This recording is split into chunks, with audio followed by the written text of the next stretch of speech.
Hello, everyone. Welcome to a very special edition of the Wrestling Addicts Show. Let's introduce our co-hosts. We've got Richard Walker, the great sports Morpheus. The one and only, brother. We've got Rafael Guzman to my immediate right, and a special guest host joining us today, the founder of OSM Sports and Old School Media Videography, Chuck Anderson. Thank you for the warm welcome. Delighted to have you here. And let's now get to the main attraction, our very special guest. You may know him as one of the Bushwackers, and if you're older, one of the Sheep Herders. He is WWE Hall of Famer, class of 2015, and the Professional Wrestling Hall of Fame inductee in the class of 2020. Ladies and gentlemen, Mr. Luke Williams is joining us today. Luke, how are you? Whoa! Whoa! How the bloody hell are you guys? We're bloody damn good, mate! On your show today, guys. We're good. And all your fans out there, if it wasn't for this bloody pandemic going on, I'd come over there and give you all the bloody licks. Oh, yeah! Yeah. Whoa! I can't afford the publicity saying the Bushwacker Luke is spreading the virus around. So I've cut the licking out. All I'm doing now is a lot of arm swinging and ass kicking. That's the Bushwacker way. All right. So, Luke, let's talk about your early career a little bit, if you don't mind, about getting into the business, what got you into it, and a little bit about your training into wrestling. Well, mate, I started in the capital city in New Zealand, Wellington. Next door neighbor was a bodybuilder. He went into a show. The judge of the show was a former Mr. New Zealand. And he said after the show, my neighbor got, I think he got second in Mr. New Zealand. He said after the show, why didn't you make some money with the body? And my neighbor said, how? And he says, wrestling. And he said, come into Wellington. We lived in a suburb of Lower Hutt. He said, come into Wellington to the Coolman's gym. This gym was notorious in the 60s and 70s, 50s, 60s, and 70s for Commonwealth champions in boxing and wrestling.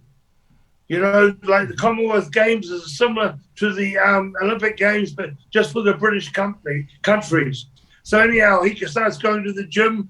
And about 4 months later, 6 months later, he said to me, why don't you come to the gym with me? And then, so here I am, 170 wet. Wow. Well, like a string bean, 170 wet. And I started going to the gym with him. Now, when I went to this old gym, remember the first Rocky movie? Yeah. The old steam pipes in the gym for the steam room, rattling and all that? Same shit. You know, the floors were hard as a street, and the rings were boxing rings. They were set up about a foot off the floor. That's how high up. 4 ropes, 20 feet between ropes. That was under the commission. Well, there was no commission. There was the police. They ran all that sort of stuff.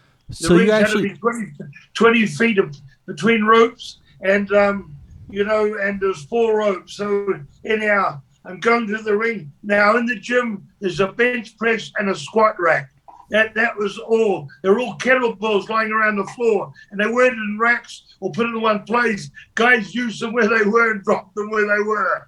So you can imagine, they were all scattered over the place. So anyhow, I started going there and working on the mat and doing mainly bench press and curls there's a few bars, but the bars they didn't have plates on. There were solid bars on either end. You know what I mean? Like the old dumbbells, solid dumbbells. And I started going in there, and that's what got me started. And now I'd never been to a wrestling match, and I'd never seen a magazine or anything. But my next door neighbor started buying American wrestling magazines. I think it was The Ring was the first one. The Ring. Yeah. And that was the first time I've ever seen wrestling. Now I went to one show with him, and in the capital, the Wellington Town Hall. The second show was in a town called Palmerston North, 80 miles to 100 miles away. Anyhow, we got there. Someone didn't arrive for the match in the earlier matches. and that, you know, it's junior heavyweights or light heavyweights, whatever you want to call them. And that next minute, I'm getting a bloody tank top thrown to me and a pair of boots. I had a jeans on and that, and I was thrown in the ring. Now, don't ask me what happened in that match. It was blank. But that I was against Simone, who was a baby face, and I had long hair then, and I sort of worked as a heel. Now, British style wrestling was all more or less on the mat, roll around. There was no running to the ropes, high spots, and all that sort of stuff. It was wrestling and reversing holds. And, you know, you've seen British wrestling. Yes, you know, sure. On the wide world of sports, they used to show it all. That's all right. that sort of stuff. And quite a few British wrestlers over here now. And they sort of send me do that and show the people. Sure. And, yeah, that's what I started on. You couldn't kick or punch. Right. Right. Against the rules. And this was 1962. Right. 1962. I started in that gym in 1961, and this was around March, I think, early 62. So you're saying at that time they were still using boxing rings for wrestling? Well, yeah, we used boxing rings, mate. You know, that was in the gym that I trained at, Coolman's gym, but the promoter had a wrestling ring for the town, the events, and that, but it wasn't spring loaded or anything. There was no giving it, and there was 4 ropes. Wow. And I think they were boxing rings. You know, they were in the town hall. You know, when they put them, we usually worked in the town halls of each town. At a town hall, you know, with a balcony upstairs going around. You know, and then the stage at the front where they do presentations. They used to put chairs on the stage, the ring down from the stage, and you know that was it. And all around the country. So anyhow, That's they interesting. only ran 2 when an overseas guy. Now and again he'd run with the locals, maybe once every 2 months. But if an overseas guy come in, like Dick Beyer, you know who Dick Beyer is? Not off the top of my head. Was he a trainer for back then? Stomped Jimmy. No, Dick Beyer This is a was lot. the Destroyer. I'm stumped. The Destroyer. Oh, okay, Okay. yes. Ah, Yeah, right. we know who you're talking about. Yeah, Yes. he was now. one of the original mask guys. Right. You know what I mean? And Dick Beyer would go to get his own publicity. He would go to the TV station. Well, no, there's no TV. He would go to the newspapers and give them a story, tell them he's in town, and he'd tell them what he's done around the world. Of course, they'd bite and put him on the sports page. And if there was a football game in the weekend, you know, rugby, how popular rugby is in New Zealand. I don't know whether you know, but we were the world champs for many years. You were a rugby player. Cool. And, you know, he would go to the ballpark and kick the ball or get them to kick the ball. He used to be a hustler for publicity. Anyhow, Dick Beyer would come and he'd work 1 week as the Destroyer and the next week as Dick Beyer in the same towns, Wow. 3 towns a week, and they wouldn't know. He would have a complete different style. Wow. You know, we bought a lot of, he was American, but most of them we bought over were from Britain or Europe. You know what I mean? Andre, we bought over. Andre, they bought over in the late 60s. He was 350 pounds with a big afro. Right. Mhm. Yes. Wow. That's right. Seen that stuff. Andre could do drop kicks. Yeah. You know, Yeah, he was very Yeah. athletic. like Yeah. that. Very I agile. got Yes, to tell very you agile. about Big that. guy, You know, that we're getting on. I'm jumping ahead anyhow. So that's how I started. You know, and it wasn't until 1966 when John De Silva came back from England. He went over to England and Europe for the Empire Games, won a medal, stayed over there, and turned pro in England. And he worked England, Africa, South Africa, India, and Europe. And then he came home. And in '66, he bought the promotion out from the other guy, and he started running 6 or 7 days a week. And that was the first time I started working full time. Wow. Okay. And Butch And Miller that's when became your Butch- partner. And Yeah. then half a year after that, or late that year, that's when Butch he started with another promotion because he kept playing rugby. He was a Right. good rugby player. Oh, wow. Played for the big cities and all that. Anyhow, he came and he was working for this other company, and they sort of contacted him. The other company, they're all the shits, SHIT, and that with the workers. You know what I mean? Yeah. Wow. Like some of those workers earlier on in AEW. I had to get out of. I saw yeah. the shirt. Oh yeah. Hey, they just, at the start, I don't even get into that. Right. Anyhow, Might we see a surprise he appearance started- from you at AEW? beg your pardon? I say, might we see a surprise appearance at AEW sometime from you? Yeah, well, he doesn't know I'm available. I'd love to get all my mates are working for him. Ann, Tully, Jake. They're all good, Yeah. all friends Wow. of mine. They're all working for him. Oh, Hey, yeah. That's great. You should be a manager there then. I wasn't in Dusty's clique. Whoa. Dusty's clique. Gotcha. You know Dusty's clique? Yeah. The son's taking the guys from Dusty's clique. Yeah. Uh-huh. Yeah. Yeah, anyhow, that's it. Now, how long did you stay in New Zealand before traveling to other territories? Well, the first time I traveled, I think it was in 66 or 67, Jim Barnett. You know who I'm talking about? Yes, Yes. yes, Yes. absolutely. Yeah, he was the first guy to get wrestling on the satellite. He's the one who got Ted Turner Right. to put wrestling on the satellite up in the mid-70s. Okay. And Tommy Rich was the first, which I'm here. Jim Barnett come over to Australia and opened up WCW in 65 there. Brought all American talent over, even the announcers. And that he brought out the roller derby and started American wrestling there. Okay. And that with all the heavy hitters. Mark Lewin, King Curtis, Waldo, the Von Erichs, the Japs, Wow. How was- Bushi and Tanaka. How was your adjustment from the wrestling style from New Zealand to when you came to the U.S.? How was it adjusting? I'm just getting to that now, mate. I'm going over to Australia to work. I've never thrown a punch or a kick in my life. And here they are.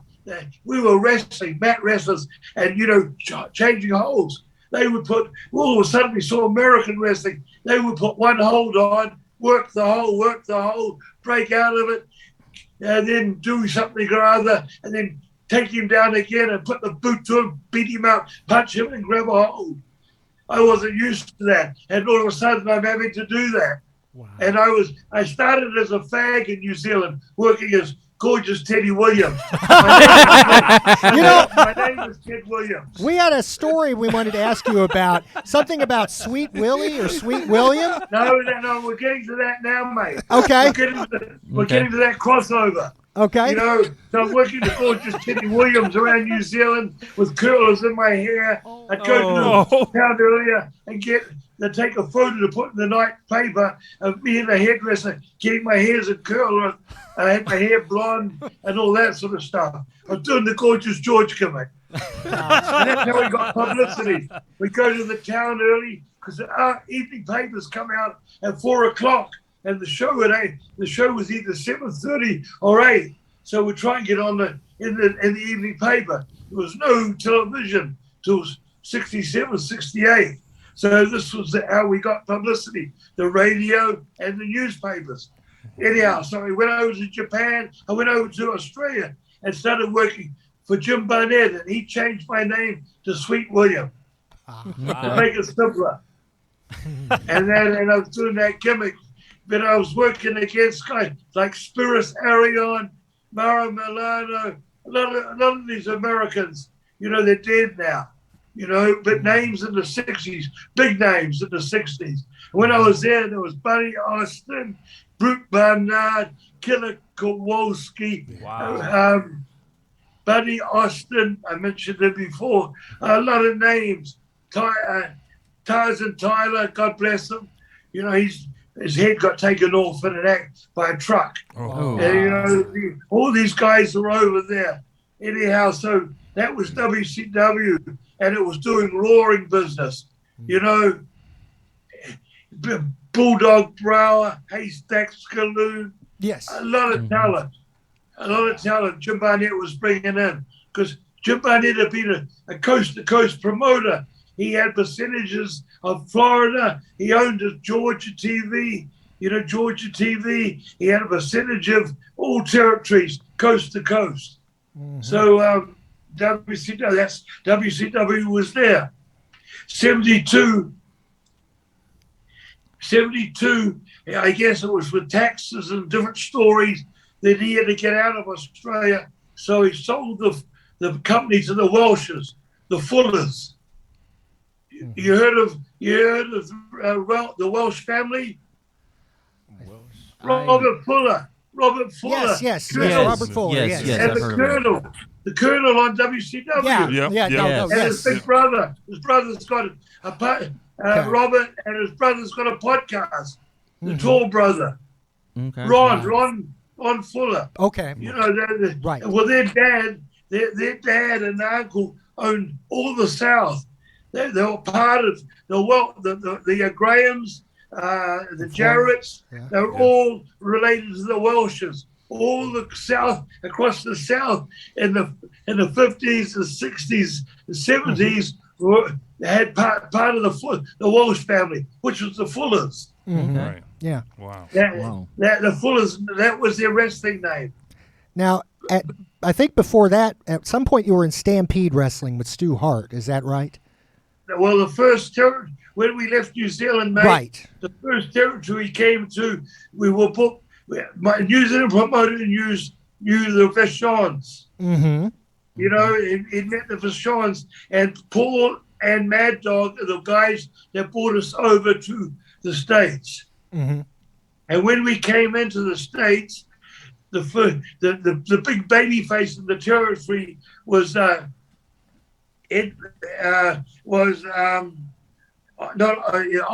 first name. Fuck up. What was it? Andre's name. Andre Ruzimov?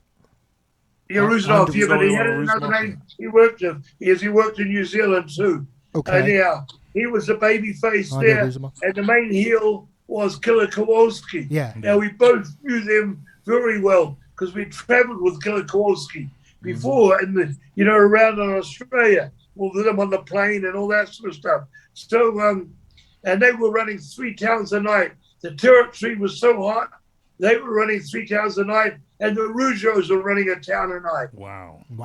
And that's when they did the big house. They did the 30,000 people in Jerry Park, where they had the Olympic Games, I think in the 60s. In 1973, the big show was Killer Kowalski against Mad Dog Vachon.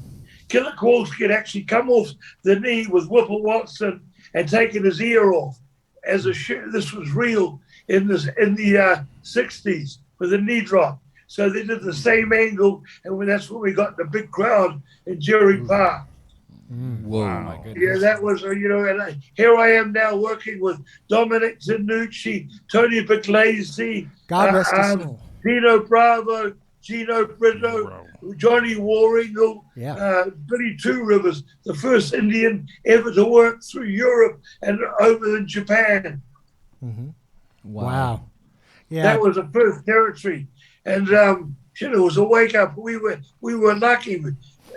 Within a month or 2 months, we were working as the main tag match in one of the, there'd always be a single and a tag as the mains in the towns. And in the second or third town, we were the tag. The main tag team there then was the Hollywood Blondes, which was Dale Roberts, Jerry Brown, and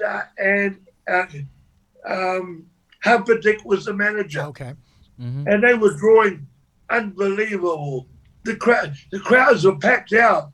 All the Forum, Montreal Forum, the Forum in Quebec City, and that Toronto was selling out. Everything was on fire. Wow. That's great. Wow. Now, didn't you go back to New Zealand at some point in about 1975-ish or so? Well, this. Then they gave us the. Hang on, you wanted to talk about Stu. Right? Oh, okay.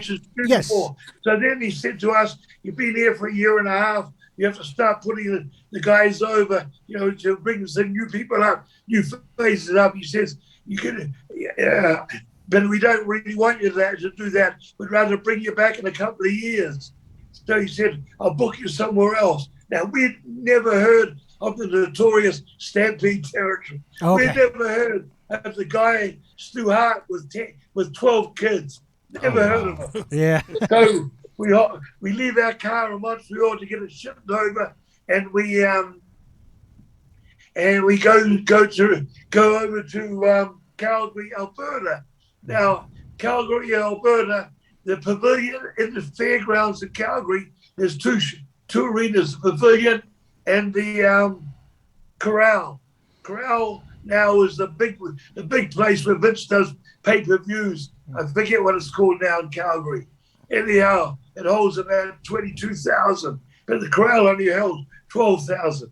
And 3 times a year, Stu would run the pavilion on Friday and the corral on Sunday. Now, every Friday night he taped, and that would show at 10 o'clock Saturday morning.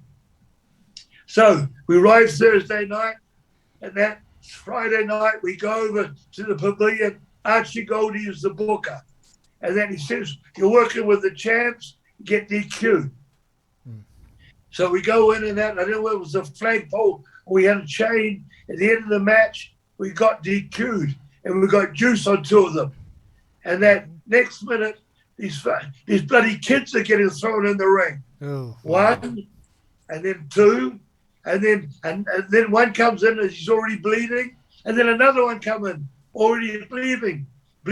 And there's a guy outside the ring saying to us, beat him up, champs, beat him up, champs. Now, I don't know whether you know that line, but that's the notorious line from the 70s and 80s in our business. There's only one guy that used to use that.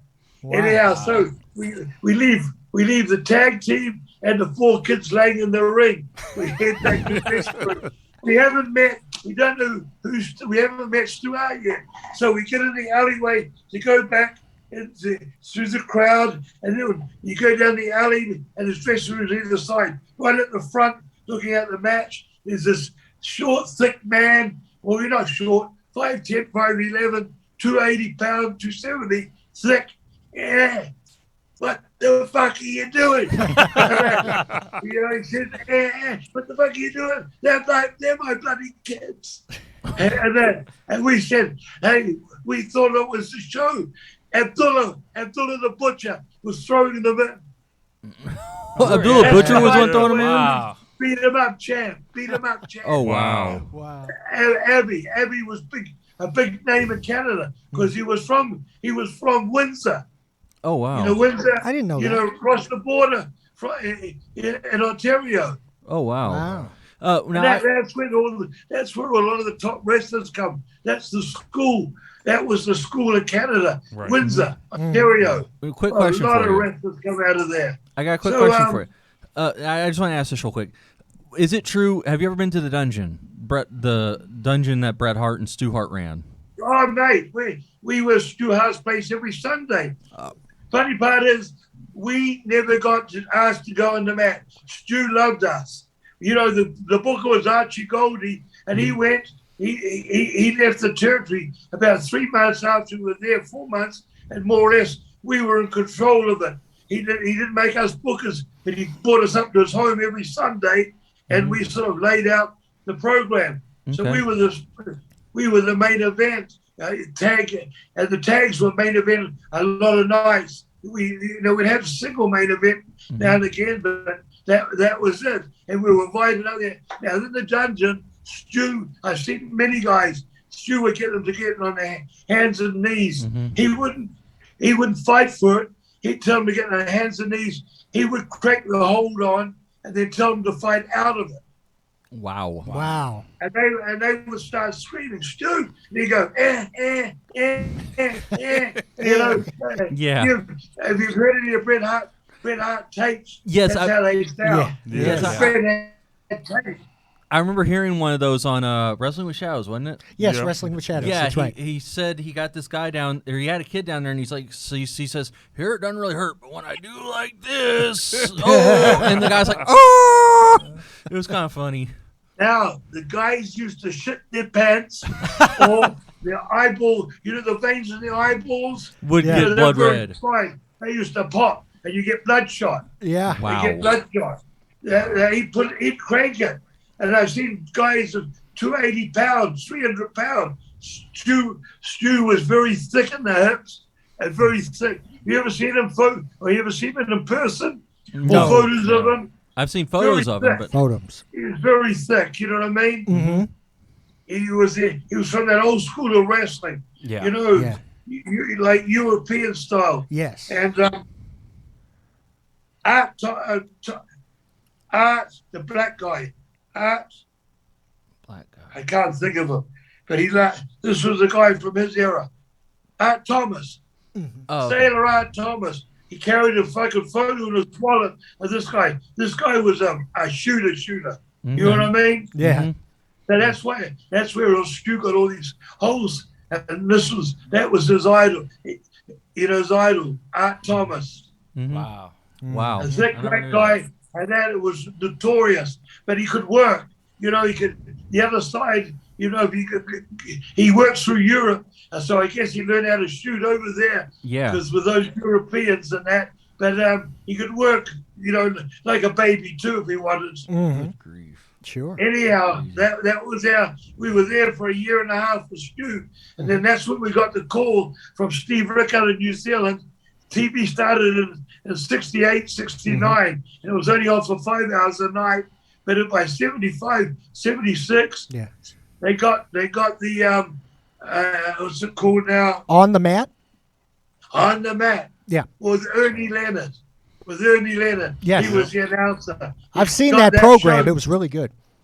Yeah, and he brought us back. Now, we had a lot of publicity in New Zealand from all the papers in Canada, but because Steve Rickard was a baby face and the booker too was Mark Lewin. Mark Lewin had come over from Australia to New Zealand, and they didn't want us as baby faces. Maniac Mark Which Lewin was was a the bad booker. move to us. If you bring in two guys that have been big names, have made them as big names in Canada and that, you bring them back as baby faces. But they kept us as heels. Okay, well, I hate to interrupt for just 1 second. We need to take just a quick commercial break, and then we're going to be right back with more of Luke Williams right here on the Wrestling Addict Show, so stay right there. Freak out, dig it. Oh, yeah, I'm the unmacho man, Jimmy Anderson, sitting in the seat, talking to you on the video scope for the Wrestling Addicts. Yeah, sitting next to me is the big Hulk Rich Walker. Dig it. Well, let me tell you something, brother. You're gonna sit down in your chair every week, and you're gonna tune in to Wrestling Addicts, because we give you the best coverage out there, brother, about everything involving the squared circle and anything involving the industry. You're gonna watch this show, and you're gonna get the best in the business, brother. You can guarantee you that. You don't watch, I'll give you an elbow drop so bad it'll broke your throat just like that did Ricky Steamboat. Yeah, and if Rafael Guzman and Outrage Walker are out there, you guys better be watching this too, because you are fellow wrestling addicts just like me, the unmacho man Jimmy Anderson, right here on Wrestling Addicts on this station. Dig it! All right, welcome back. More of the Wrestling Addicts with Rich, Chuck, Raphael, and our special guest, Luke Williams. Talking during the break about some funny ribs in Stampede Wrestling. And you had gone back to, I know you'd gone back to New Zealand and On the Mat. And different experience wrestling heels. Yeah, we wrestled. Yeah, we enjoyed it in Calgary, except the last show every week. The loop was we ended up in Regina on a Thursday night in Saskatchewan, and it was a 500-mile trip back to Calgary. And you know what the winters are like there. That 500 miles in heavy blowing snow. The land is flat. You know, it's prairie. You know, blowing snow. it was sad, and we had to get back and would get back at daylight and sleep during the day, and then Friday night was TV. So that was but it was great, except for that long trip every Thursday night. Wow. Right. Wow, that's amazing. Tell us about some of your feuds and some of the matches you guys had. Do you remember? There we feuded, it was, mate, 17,000 matches. It's hard to think of what they're Wow. Okay, never mind. That'll narrow it down a little bit. They had Danny Little Bear from Kansas City, Uh-huh. and Pringle, and another guy with the champions, and Lane came in. Dory bought Lane, and the guy Lane from where where the Funks are over in. Mm-hmm. What's the city? What's the town the Funks are in? Should I worked it many times? Amarillo? Amarillo, yeah. Texas, He yeah. Dory bought a guy from there. Interesting. Oh, here's the story with Harley. You know, Harley was the world champion at the time, and he'd come in for a week and Butch and me travel with him. Now, Harley in his youngest day, I'm talking about at 64, that Harley would get a dozen beer, and that he never smoked pot or anything like that. Well, when I was around him, but he bought his own car in, or he rented a Grand Am. He would drive at 100, 110. He'd drive flat. The needle would be between 100, it was 120, around there all the time on the car in the prairie. He'd have a beer in one hand, and he'd have a gun firing out the window on the other. Good Lord. And he was wild. That is so was wild. That's so Harley. Yeah. That is so Harley. Oh. Yeah. Yeah, really, really wild. And then God bless him too. Hey mate, I seen guy, and I've been with him too after the end of matches, and guys that wanted to break into business, fans, wanted to break into business, and he would take them to the ring and say, well, this is not an easy sport. And he'd lock up with them and give them a Liverpool kiss straight away, right in their nose. Ouch. Their nose would split, the blood would be running. He says, I told you, it's not an easy sport. Wow. He scared them off, let them know it's for real. I have a question for you. I see him do that numerous times. Who's some of your favorite tag teams that you ever worked with? His favorite tag teams I worked with, well, the easiest teams, and I made money all over the South, was the fantastic, the Fabulous ones? fabulous The ones. Freebirds. Fabulous Freebirds? Fabulous ones. No, the fabulous. Stan Oh, the Fabulous. Lane- Oh, Fabulous. Okay. Dan Lane and Steve Kern. Right. Yeah. Dan Lane later became the Midnight Express. Yeah. Steve Kern later became Gator with WWF. Oh, Skinner, yeah. Skinner. Yeah, Skinner, WWF. Steve Kern was, he owned part of Florida Championship Wrestling. I first met him in '79 when I worked with Mike Graham and Steve Kern in Florida here. Now those teams, and then there's big teams. We always drew money with big teams. Zamburi Express, Ray Candy, and Big Bad Leroy Brown. Oh, man. Ray Bad Candy News and Brown. Leroy Yeah. Brown. Right. They were great guys. We drew a lot of money with them throughout Texas. Texas is a big state. Yep. And then in Florida too. Another team we worked with all over for Crockett and Bill Watts was the Fantastics. Little guys, 210, 215 with big hearts. We molded them into wrestlers, from wrestlers to fighters. And we drew money. The fans loved them. They were great athletics, high flyers and that. And we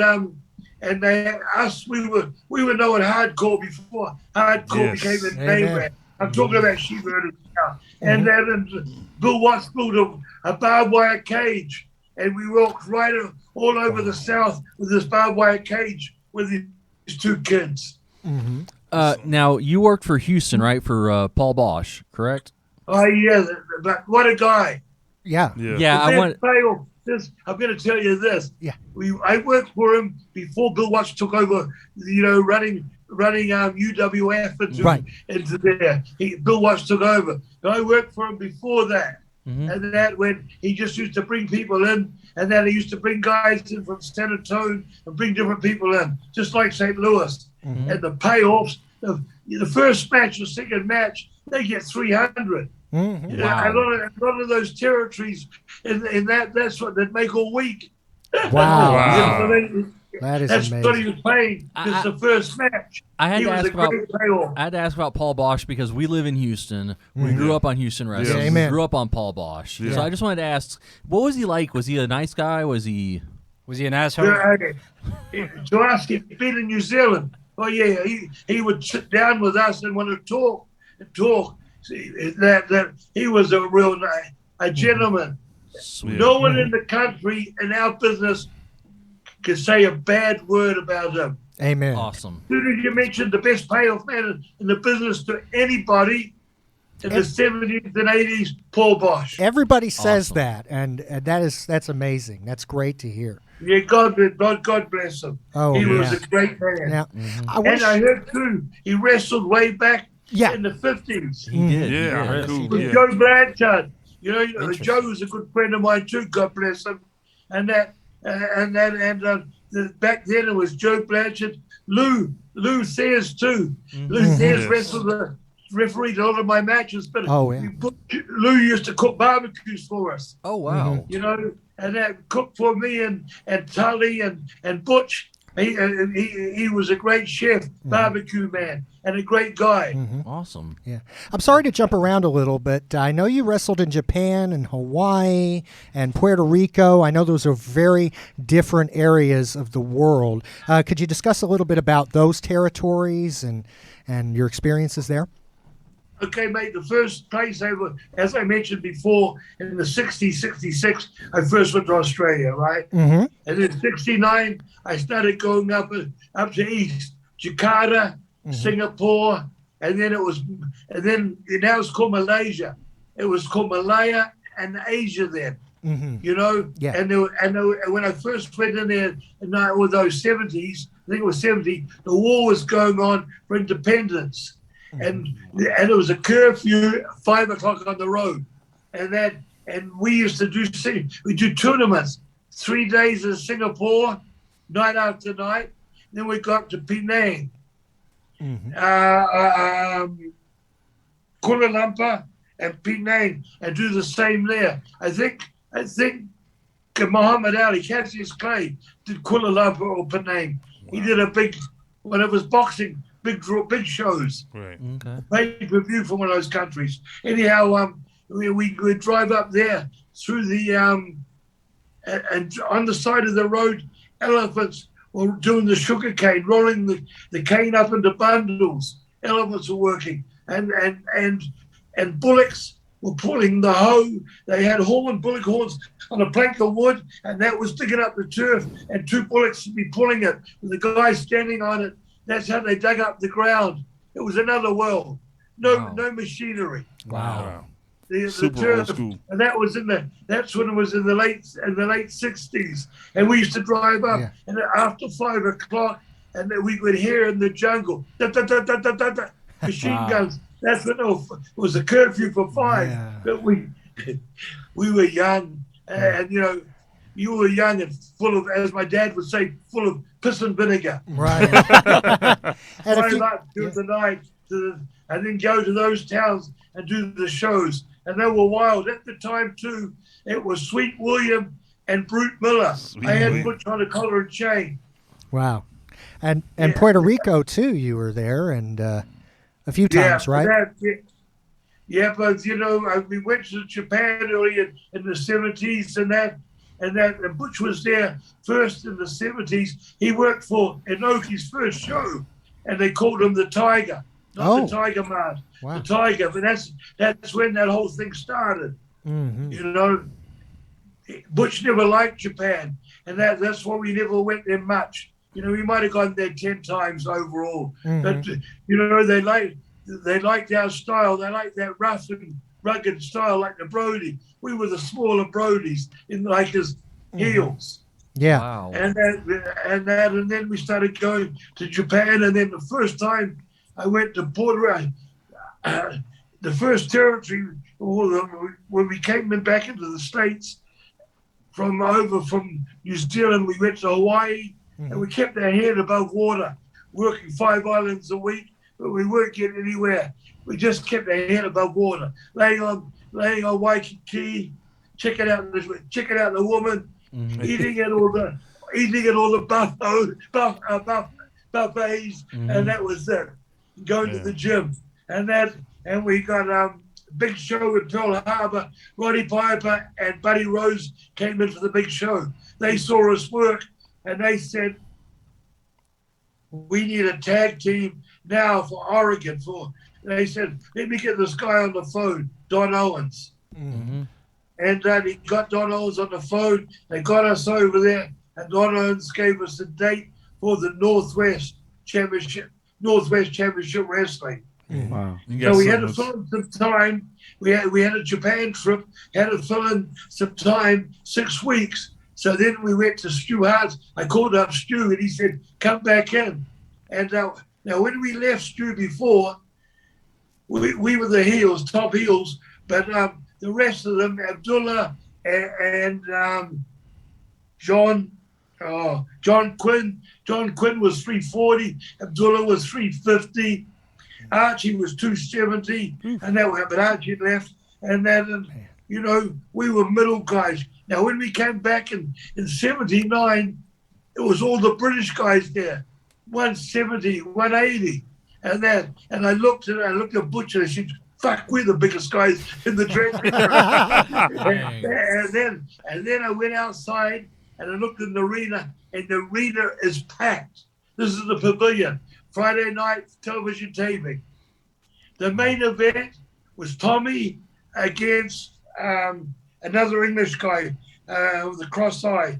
Fuck, I know him well. I see him when I'm in England. Anyhow, Marty, somebody, and Tommy was the Dynamite Kid. Now, I saw went out and saw the match, and Dynamite was coming off the top of the cage, right across the other side of the ring. Wow. He climb up, That's go incredible. to the top of the cage, stand there, and do that big splash. And no wonder the arenas was sold out. Yeah. It was a whole different style. It was unheard of. It was British style wrestling. Yeah. But that was so unique to see somebody jump off a cage like that, wasn't it? Yes, and then that's why that Benoit was there. Yes. He got brain. He loved Dynamite Kid. Anyhow, what happened after that first Dynamite? Stu put us three together. Dynamite butchered me, and that Dynamite was muscled up at about 175, 180, but he looked much bigger because he muscled up. And we worked against, now for the next 6 weeks, we worked against the Hearts. Brett had just started. Brett had been in the business for a year, and he was by far the best. There was Keith, the fireman, and there was Bruce, Mummy's boy. So it's Keith, Bruce, and Brett you were fighting against? The first time we were there, we'd always do the job for an angle. We'd do it on Bruce, and that because Bruce was the blonde-haired guy with the blue eyes that the girls loved, but he didn't understand because we got more heat with him. You know what I mean? Right. He would cry to Mum, "Why do I have to Dad? Why do I have to get laid out, hospitalized?" But that's what drew the money. Well, yeah. Exactly. Anyhow. So we started working. Now I'm getting back to 79 from 73. So we're working with this. Now this is the first time in 2 towns. The 2 main towns are Friday is Calgary. Saturday is Edmonton. Stu teamed up with with 2 of the Sons. And here we are now working with Stu. And so a lot of guys today can't say that they worked against Stu. I don't think there's anyone alive that say they worked against Stu. That's amazing. Speaking of that, you have so much wrestling history. I mean, you transcended so many different eras. If you were to be able to book your own dream match the Sheep Herders / the Bushwhackers versus any other tag team in history, past, present, who would it be and why? Shit. Now, Had to think on that one for a minute. He has so many different, opponents. I would go back for a match that the fans would really go. It would be the Fabulous Ones in that era. Right. Yeah. From the early 80s. They were built around the Fargos. The Fargos were big in the South. You heard of the Fargos, right? Oh, yeah. Yeah. Jackie Fargo and his brother. Well, he was coming to the ring when we were working against them in 81. Fargo was in their corner, and they do that walk. They do the strut, and of course, Jerry Jarrett was the first to do videos. Yeah. Music videos, and he did great music videos of those guys, and they were super hot. And the matches, you just go like that, and people will be screaming. We just cut one off, start beating on them, and the girls would be fucking crying. You know what I mean? Oh yeah. Now, was it at this point that Jonathan Boyd had joined you as your tag partner? No, that was we were in Puerto Rico, and then something or other, and then this was 1980, 81. Right. That Butch got the Dear John letter. Oh. He went home to try to mend it, but he only put a Band-Aid on it. Oh, I see. He tried to mend the marriage, but he put a Band-Aid on it. Oh. Yeah. Well, when he came back in 83, and then came back in 83, by 85, it was over. Oh, you gosh. know what I mean? Yeah. So he went home then, and I had Jonathan Boyd with me in working for Jerry Jarrett and working for the Fullers. The Fullers that own the, we talked about that before, they own the two territories. Right. The one out of Pensacola ran the Panhandle of Florida and Alabama, and the other territory was out of Knoxville. Right. Okay. Yeah.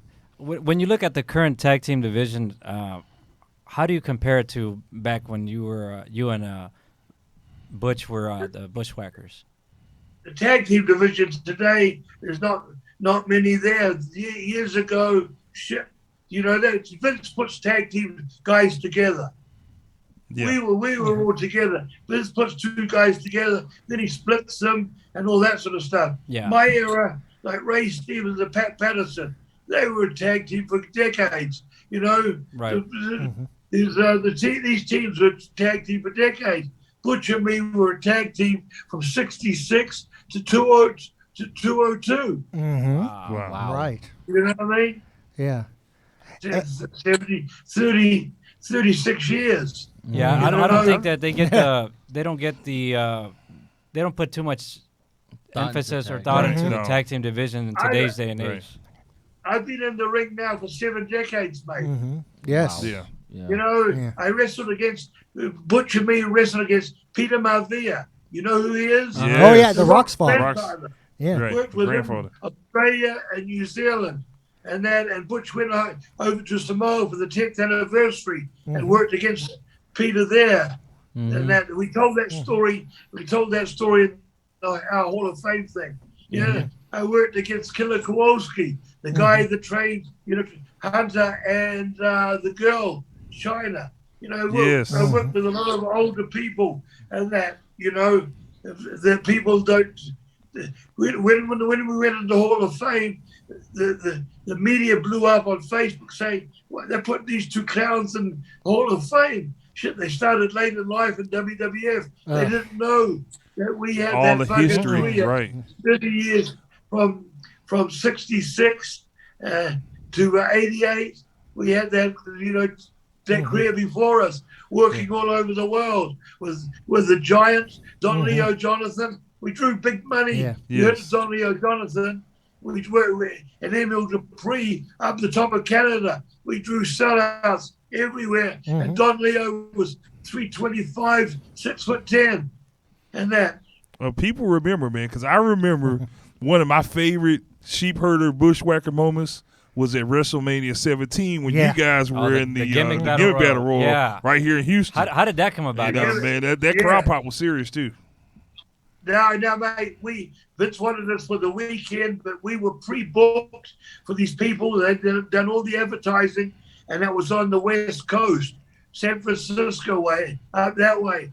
So we had to get on a red eye, work Saturday night, and then get on a red eye to get to Houston by Sunday morning.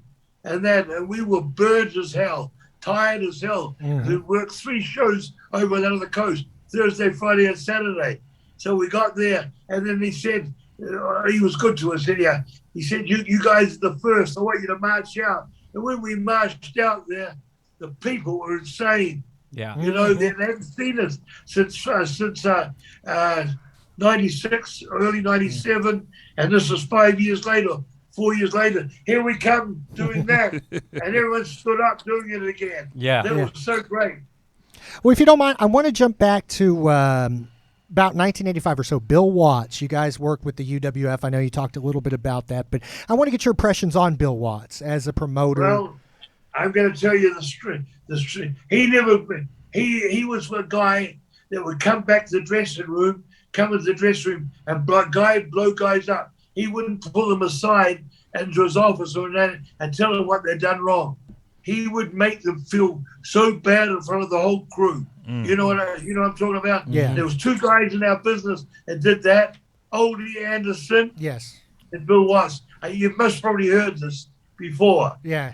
Yeah. And now I'm just going to tell you a quick story there. The time that as soon as he bought the what were they called now? The Ultimate Warrior Sting? and the Warrior and Sting, and they were called Blade Warriors? Blade Runners. Blade Runners. Thank you. yeah. Sorry. Jerry Jarrett had them for a month, and he got rid of them. Because, his territory was a wrestling territory with high spot, and he knew Bill Watts had bigger guys. Bill brought them in straight away, and Bill, he wasn't on the mic at the time, but when he brings someone in that he thinks he can work against, he'll be the 3rd guy on the mic or the 2nd guy doing color. You know what I'm saying? On the wrestling shows. So all of a sudden he sees these 2 guys, so he starts doing color again, and he builds them up, Then he does an interview ringside at one of the shows. Something happens, and then he did a semi-angle. Now he's got the blonde-haired guy who was a booker before, and he's dead. And he was small when he worked up in New York. Oh. His dad, Tommy, someone from Memphis, and then he got him anyhow. He married the girl. Triple H? No, he married the girl. Now this is going well back. Oh, I'm sorry. Okay. He married the girl who sued WCW because they had in the offices they had photos on the wall with the tits out. What was that? But, I'm trying to remember. What?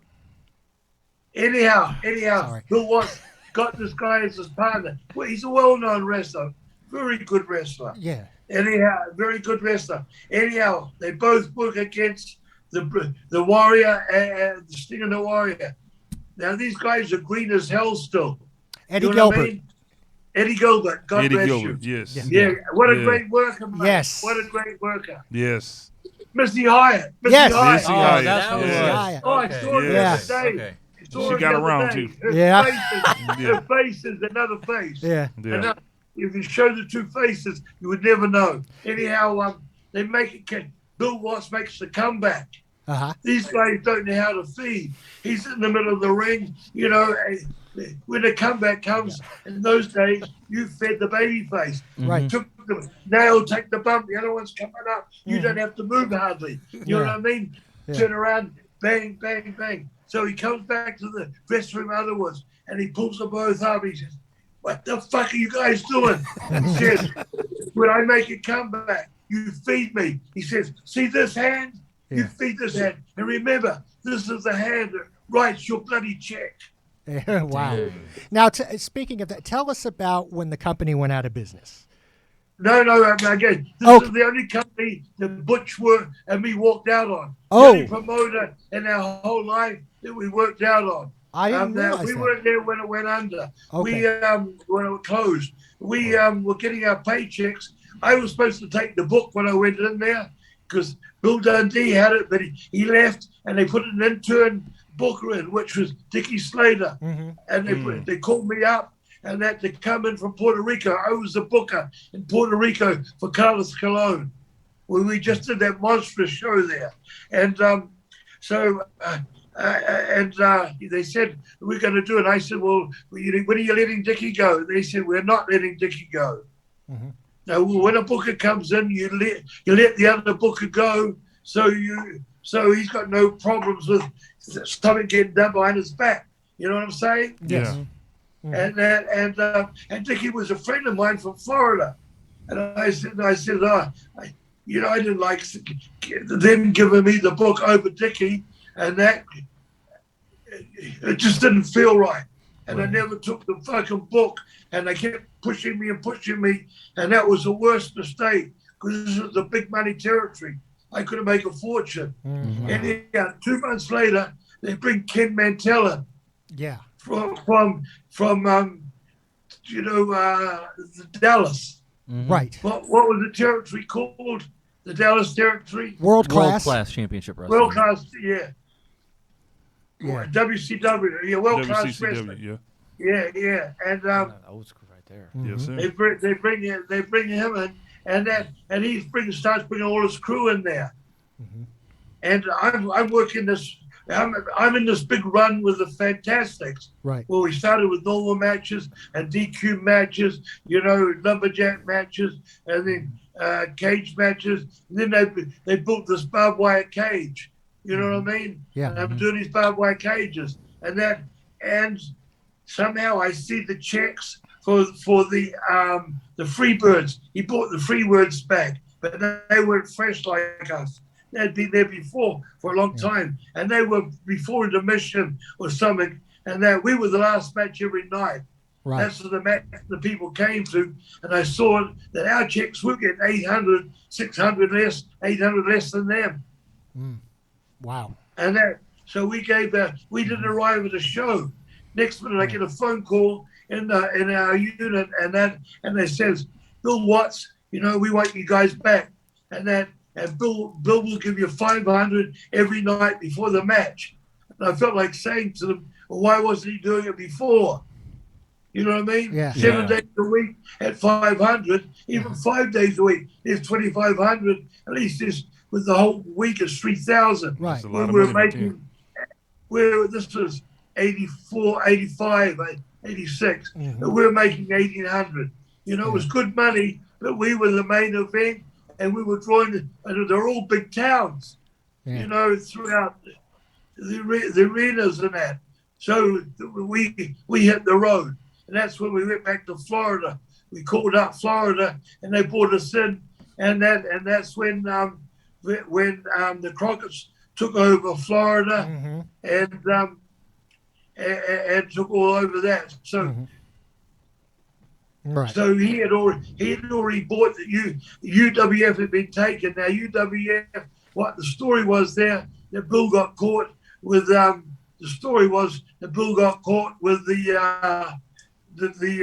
valet of Dickie Slater, Dark Journey, and his wife divorced him, and he had to sell the company. Crockett's bought the company.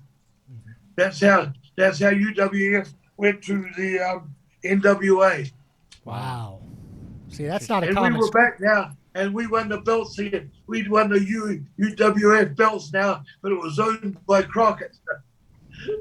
So that's now we're back working for Crockett. The story was with Crockett, when we made our comeback in 80, back to 79 in the States, in 80, we went to Crockett after Northwest Championship Wrestling. Jimmy Snuka went first, and then we went, and then Roddy Piper came. We all went down to Crockett, NWA. And the second week, they put the belts on us there from Buzz Sawyer and Matt Bourne, and they put the pacifiers on us, the Mid-Atlantic belts, the world belts Ray Stevens and Jimmy Snuka had. anyhow, after 6 months there, we still had the belts, and that I think we gave the notice. We got a call from Puerto Rico to say the money we were earning there, we were doing 3,000 miles a week. They said you'd be doing 200 miles a week, and you can make 2,000 a week, and that for doing 3 days. So we went to Puerto Rico, and that we gave them 6 weeks notice. Now we didn't know what's it called, the politics. Right. Politics. You didn't give Jim Crockett the notice. He gave you your notice. And he would give you notice and say, I'll bring you back in a couple of years. Us giving him the notice, that was a shock to us. And we could never. Dusty became the booker there, and I was the booker in San Antonio and a booker somewhere else. And I'd brought Dusty in with Blackjack Mulligan for a weekend, and he says, I want you to come back and to work for NWA. And I'd call him up, and he says, Crockett don't want you back. Oh, well, you mentioned Crockett said you screwed him. Yeah, you But mentioned when he bought out Florida and that, he had to take us back because we were the champions. Yeah, you mentioned that you weren't a part of, I guess, quote unquote, Dusty's clique. What was it like working with him? Dusty. Yeah. Good. But it was good. It was easy for us. He left us alone. You know, the teams we worked with, the Fantastics and the Rock and Roll Express, except, you know, we were doing they were running 3 shows a night, and we were doing the 3rd show with the Rock and Roll Express and selling these shows out. And all of a sudden, one day we come there and there's no Ricky there and Robert. And we find out why. Dusty had heard that they were doing coke in the dressing room. The real story was, hey, now that, you know, we didn't know that, whether they were or not. The houses were getting sold out. That's the bottom line, right? That's the bottom line. And that we heard the story later that the houses that Dusty and Hawk and Animal and those, they were the big show, the big houses, but they're only half full, was 2/3 full. And Dusty didn't like anyone drawing more than them. And the Rock and Roll Express has sold out Charlotte a few times, and Dusty had told them, no one sells out Charlotte unless I'm on the card, you know, without me on the card. Right. Now, Dusty and two, he was good with us. Okay. But the downfall. This is the Booker's point of view. He was going for the title against Flair every night, and every night, you know, in the end, the last year, and that the fans would look for the back. When he made the comeback, the fans would all turn to the back because they knew the 4 Horsemen was coming in to save Flair, save the belt. And the fans got to know that. And the other thing was too, the planes, you know, they had 2 planes. One was a Learjet, and when they're on the road, they're running to Vegas all the time. You know, if they're on the West Coast or on the Midwest, straight after the show, they'd hop on the plane and run to Vegas and then run to the town the next day. So they were doing another town in between, dropping a jet down at an airport and then picking it up. Here's another 10,000 each night. You know what I mean? Wow. Now, the plane that's been mentioned many times. The planes were one of the big downfalls too. Yeah. At NWA. Yeah. And it wasn't long after this that you guys signed with the WWF, right? You and Butch? Well, when the Rock and Roll got fucking dumped. Okay. I don't know who we worked. I think we went with the Fantastics, and then they just put us with Barry Windham and Luger, and we did television for that, and it was still in the can. It was television and that at one place, and maybe we did one house show and that, but it hadn't been shown all over the territory, or it hadn't been put on. Okay. Okay, we're losing signal. It'd be put on televisions, because they had other televisions too. You know, NBC, ABC. Yeah. And we're having some technical difficulties. Okay. Technical difficulty. was Saturday. All right. My Okay. stomach. Which was I always showed my growth. You know, that's the drum. Yeah. Yeah. Yeah. Butch worked out on his drum every night. Yeah. So every day. That's real why quick, you're still working though. Right. So tell us a little bit about that. phone call. Okay, folks, we're having a few technical difficulties. Go ahead. Phone call from Pat. Who the hell's Pat? Who the hell's Pat? So I go and call this number, and he's in a room, and he said, "This is Pat Patterson here. I got a guy who wants to talk to you." And on the speakerphone, I could hear, "G'day, Kiwi," and that was Vince McMahon. Wow. He said, "When can you come up?"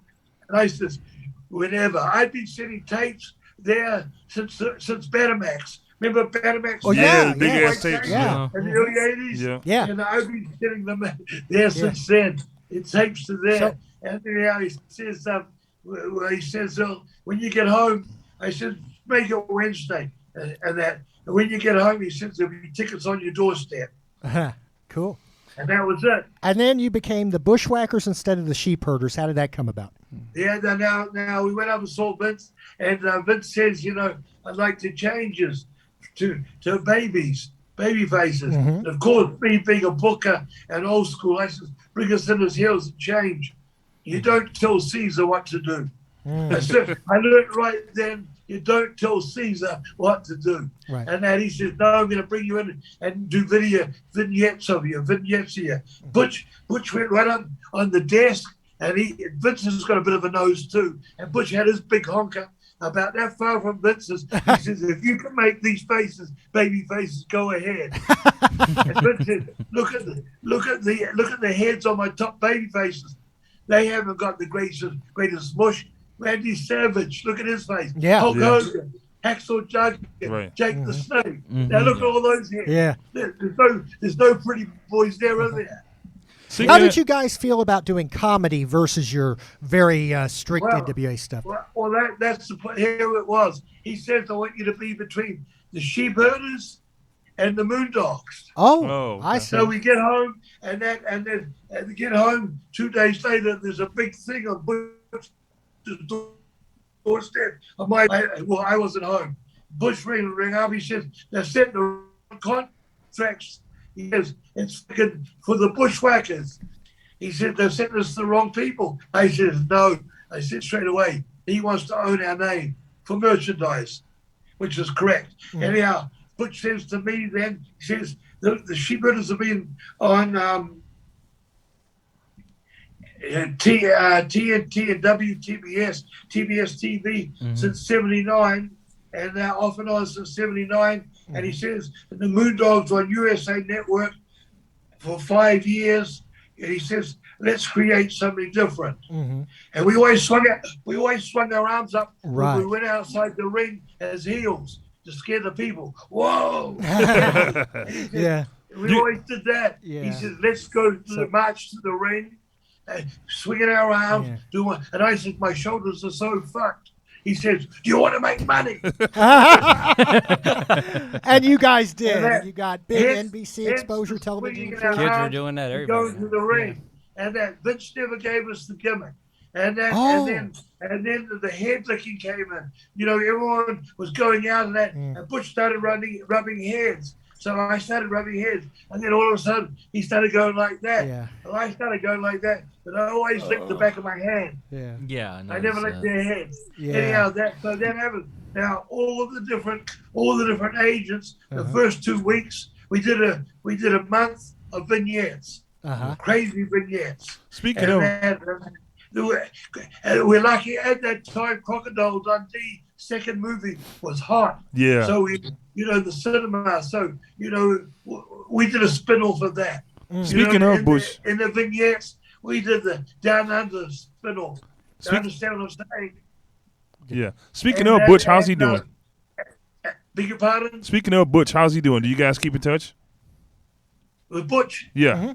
Yeah, every week I talk to him. Oh, wow. That's twice great. a week.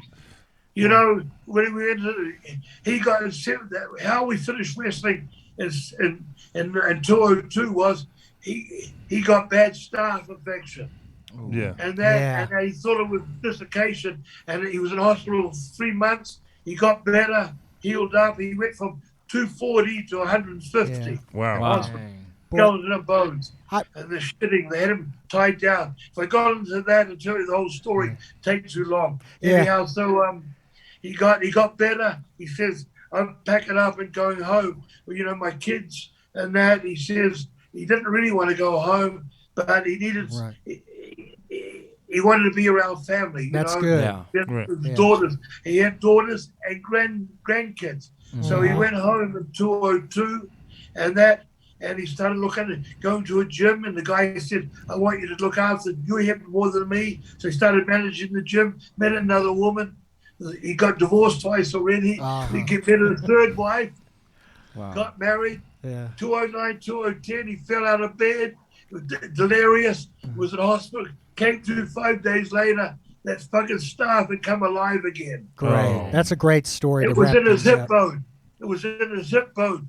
So they said we can either put a drain there and come twice a week, and that you'd clean it every day, and we'll come twice or 3 times a week, or you get your hip taken out. He said, whip the bastard out. That's a funny story. And you're still working, And you're though, still right? working. They took the hip out of 210 and they put the new one in 214. Why so long? Because they had to keep checking twice a year to make sure there was no more staph in his body. Right. I'm sorry to jump in here, but we're running out of time. I'd love to keep going on. I know we're running a little bit out of time here. Would you like to tell us what you're doing now? That's what I'm doing now. Yeah. I'm on the road still. I was in the ring last week. Yeah. Wow. Yeah, that's what I say. If you go Wikipedia, I'm number 2 in the world. Great Coach Inca is number 1, and I'm number 2. That's great. Alive, still in the ring. That's great. And I'm glad Luke's good too. Or Butch is good too, man. And you're coming to Texas soon, you told me, right? Texas, I was booked there, and it was canceled. The end of the month. The end of the month was canceled. I was looking forward to that. Fuck COVID. Yeah, that was a thing. But I'll be booked with SWE. He's a friend of mine. Tom owns SWE. But this is where I'm on the 29th, 27th, 28th, 29th. I'm at the International Professional Wrestling Hall of Fame. The original place up in Albany. The guy's reopening. He opened it up in 219, 220. And now, instead of being the Wrestling Hall of Fame, which is in Texas, John Mantell's got, this is the International Wrestling Hall of Fame. I'm going to be up there for 3 days with that company at the end of the month. Wow. That's it there.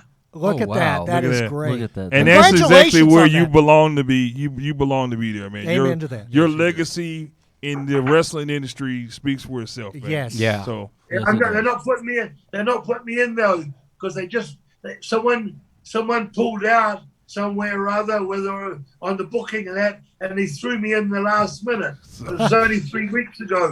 But it says we can't put you in this year, but maybe in the future. Well, that's great. I mean, you're already a twice Hall of Famer in 2 different Hall of Fames. Great wrestler. Hey, a lot of people say, why are you in the ring still? Hey, my body's in pain all the time, but I don't bump around or fly around. I go out there and make the people. I can still entertain the people. That's what it's about. And then if I've got a good heel, they'll sit down and feel sorry for me. Then I can bring them up again. That's what it's all about, entertaining. And you were very entertaining, you and Butch. I used to love you guys as a kid. I thank you so much for being here, man. We got to have you back sometime. That's so. And we have a saying, man, the first time we meet with friends, the second time we're going forward with family. So this is the last time we'll consider you to be a friend, my man. Welcome to the family. Yes, sir. You guys are based in Houston? Yes, sir. Yes, sir. What's the name now? The guy's got a school who's Booker Booker T. T. Booker T has a school out Booker here. T. Yeah, I've got to see if he can get me a booking around there so we can meet. Okay. Cool. Oh, yeah. We'll have to that'd meet be up. awesome. Yeah, we're definitely going to be in touch. Yeah, I haven't worked in Houston for years. Yes. Oh, yeah. We'd We'd love love to to have see you back home. We'd love to see yeah, you. This is your again. second home, so we'd love to have you back I'd in love Houston. to be there, mate. Hey, your question before you just said too. People say to me, "How could you go from being hardcore like that to the comedy gimmick?" And that was easy. Money. Now, on that note, that's a note to end on right there. Luke Williams, thank you so much for being with us on the Wrestling Addict I Show. appreciate it. Whoa! And I appreciate you having me on this show. See you down the road, guys. Thank you. Got it. Whoa!